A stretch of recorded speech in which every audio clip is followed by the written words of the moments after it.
I'm Vanessa Ledesma-Coffin. I am a voice teacher, vocal coach, choir director, and music director here in Los Angeles, California. Today, we are reading Reddit. Yes, voice teachers can read Reddit too. And that's what we're doing today. All right. So, first question/story.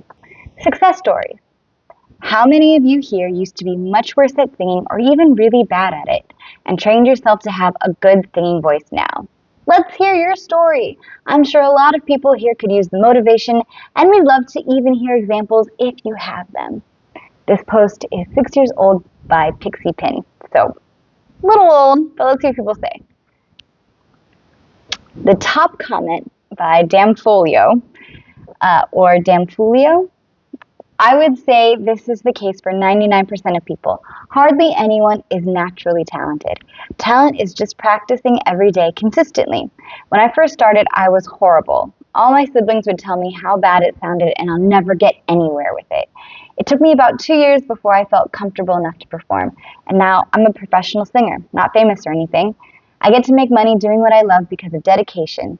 So just dedicate. There will never be one moment where it all clicks and suddenly you are amazing. It's a slow process, and sometimes progress will feel really fast or it will feel really slow. You just got to keep with it. And don't listen to anyone who tells you that you aren't good enough to be a professional singer. Yeah, sure, you aren't right now, but with practice, anyone can become a great singer, barring people with throat problems and all that. Don't give up, my dude. If you have any questions, feel free to PM me. I like that comment. I like a lot of things about that comment. Hardly anyone is naturally talented. I don't know if that's necessarily true. I've worked with young singers who have a great ear and who have a natural support that allows them to, belt at a young age healthily. So I don't know that I would say that hardly anyone's naturally talented, but I will say that even with natural talent, that can only take you so far. It takes training. It takes the wisdom of someone who's older and has been through more vocal things to help get you to where you want to be. I know for me, this is a true story. When I was little, I loved singing. I would write all my own songs. I would just put on performances for my family, da-da-da-da. And then those teenage years came along, and I was so insecure and shy and anxious that all this tension would just go around my throat, and I couldn't keep a song in tune for the life of me. But I had a great choir teacher who I learned a lot from. I still use a lot of things I learned from her today in my choral direction. And I had, wonderful mentors who taught me about stage presence and how to get over that fear.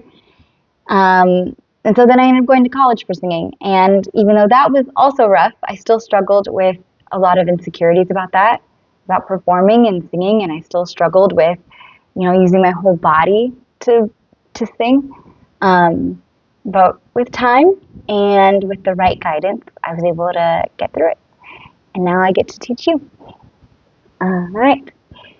Let's move on to the next question. What do you think matters most in a musical performance, singing or acting? This is Zacher de Cracker 2. Zacher de Cracker 2? I don't know. It's 3 months old.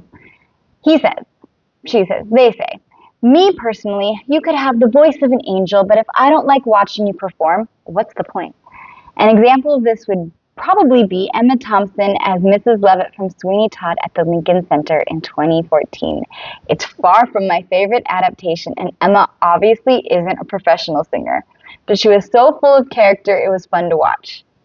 Oh man, that was kind of like a roller coaster to read through. I didn't know if we were going to be dissing Emma Thompson or not. I'm glad we didn't because I really love Emma Thompson. Anyway, what do you think matters most in musical performance, singing or acting? Let's see. J&M Running, he had the top comment. They had the top comment. I don't know. They say, can I go for a secret third thing? Lyrics.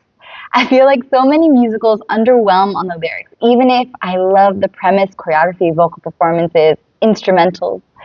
Of the options given, I feel like acting is my answer. Lin-Manuel Miranda isn't exactly an exceptional singer, but by Broadway West End standards, but I really, really enjoy his Hamilton because it's got a lot of character. So I think I agree with you. There can be lots of exceptional vocal performances that feel a little soulless. And to piggyback on that, that was Stephen Sondheim's thing. He would much rather an actor who can hold a tune than a singer who can't act.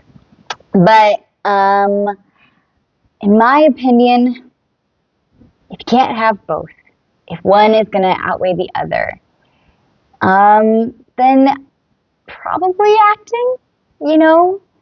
I think, acting can't compensate for singing that is completely off, that it distracts. It can't compensate for bad rhythm. It can't compensate for being totally out of tune. But if the basic technique is there, then I think acting can really elevate a performance that might be average vocally, like technically. So that's what I'm going to say, I think. And as a performer, since I struggle with stage fright, the acting can kind of get you out of your head and focus on what's important, which is emoting the song, right? Well, my 2 cents. All right, next question. Let's see, is this a question?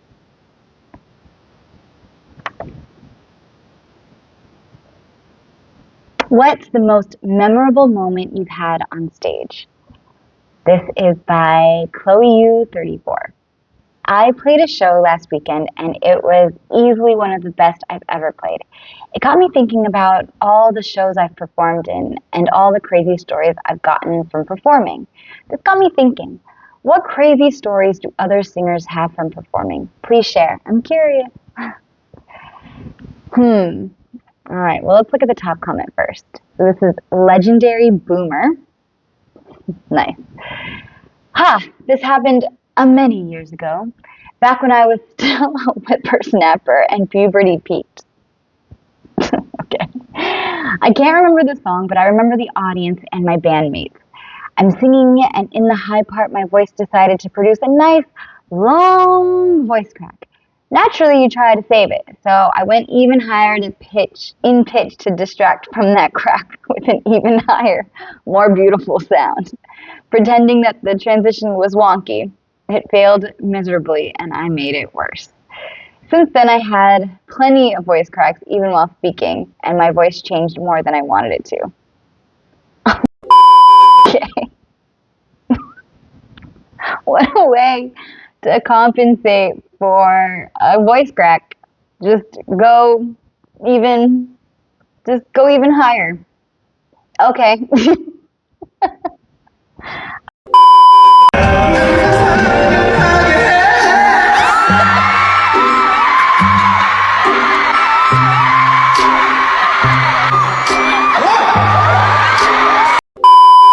Puberty does what puberty does.